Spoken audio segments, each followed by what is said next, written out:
Okay, let me introduce you to my 1950s kitchen. As you can see, the entrance into it from the middle of the house has a lovely archway, and the refrigerator sticks out into the doorway. You can also see that the stove sticks out into the counter area as well. Now, looking around, I believe when this was built they just had friends come in and make it, because as you can see, these doors are flush. These cupboard doors actually hang over the edge and are not flush. And then if you come down to the doors all at the bottom, they all have beveled edges and do not sit flush, but this side does sit flush. And one of these doors, when you open it and close it, it normally pushes the other side open. See? Pushes it open, which is very annoying. The other thing is, I don't know what they painted it with, but there's no way I can get all the dirt off. I have scrubbed and used all kinds of cleaning products, as well as the hinges were painted over and they are rusting. The only thing consistent in this kitchen are the disgusting, ugly handles, which have all these grooves in there, so any dirt and grime gets stuck in there and it's impossible to clean out. Other lovely features of this old kitchen is there's counter space there, and there's counter space there, out of the disgusting old linoleum. So I have to put my microwave there because the only power is in this wall here, and that takes up counter space. Of course, my jug's there as well. Everything comes up to the edge with a nice big gap, so I'm a bit worried when I rip this out what I'm going to find. The gap there and the gap here next to the oven. So quite interesting the way they made this. And as I said, the only power is here, so in order to use the jug, the microwave, and to use the toaster and stuff, we have to use the power points at the edge of the oven. If you're wondering why there's stuff stacked up everywhere, that's because we don't have a dishwasher, so when we do the dishes, the only counter space available is to put it on top of this stove, which again makes it difficult because then we have to make sure everything's dried and put away if we want to use the stove.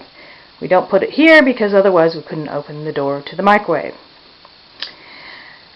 Then it comes to the original pantry, which is here, which has a horrible louvered door, and leaving the only space and the only other power point in the kitchen here, making the fridge stick out into the doorway.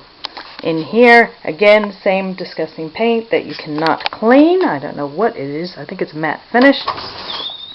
And this pantry I don't even use for food because, as you can see, the shelves are really narrow, and so it's only good for maybe jars. Must be back when they used to make all their own food and jar it up. And then they have this one weird shelf here. So it's just got storage of appliances and things that I probably have forgotten what I have because it's just shoved in there since there's no storage anywhere else in the house. Coming out from there, this is the doorway that leads into the laundry and the bathroom.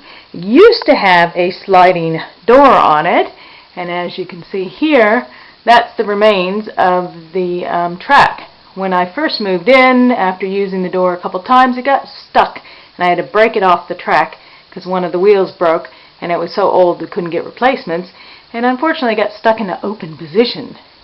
Now over here is a more somewhat modern pantry, freestanding pantry that I put in, which blocks the original back door. I now have another back door that goes into the garage, which makes far more sense. So this is what I use for the food pantry, but of course it doesn't fit properly. There's a nice big gap on this side, and because there is lack of storage, over here I put my mops, brooms, ironing board, etc., because that's the only decent place to store that. Coming back here, I kind of like the stainless steel counter because I can put hot things right from the stove onto the counter. But these taps have a story in their own. These are not the original taps. The original ones, I had the two taps with one nice faucet that came up and swiveled, lovely, except it leaked. And I got a plumber in to try to get it fixed, and we couldn't fix it because it was that old. Parts didn't exist anymore. So these two taps here are actually the ones that used to be above the bathtub. So when I renovated the bathtub, I put the taps here because I could not afford to buy new taps because taps are quite expensive. Interesting thing is, they used to work great, the old taps, but now the new taps, the hot water, as you can see, decides to work when it feels like it. So see, it's full on, no water coming out. If you fiddle around with it for a while, it eventually, ooh, there we go, dribbling out. Dribbles for a bit, then it gets going really fast eventually. And it's very frustrating, and you have to have a lot of patience, which is why I have my daughter do the dishes, because I'm not patient enough to wait for the hot water to come. The cold tap, though, works just fine. I don't know why the hot tap doesn't work, because I've taken it apart. There's nothing blocking the pipes, so I don't know why it doesn't work properly. So that is our hot tap. Lovely. And then we also have this little pass-through here, which I guess makes a bit of sense for way back when, but it's not very useful now, and I'd like to actually take this whole top wall out, which is possible, except I need an electrician to move the power, and make that one big counter space. Move the stove to where the fridge is, the fridge to where the old door is, and make it a much more useful space. So this is my lovely kitchen, which is from the 50s, and all I'm asking is please vote for me so you can bring my kitchen back to the future. Please!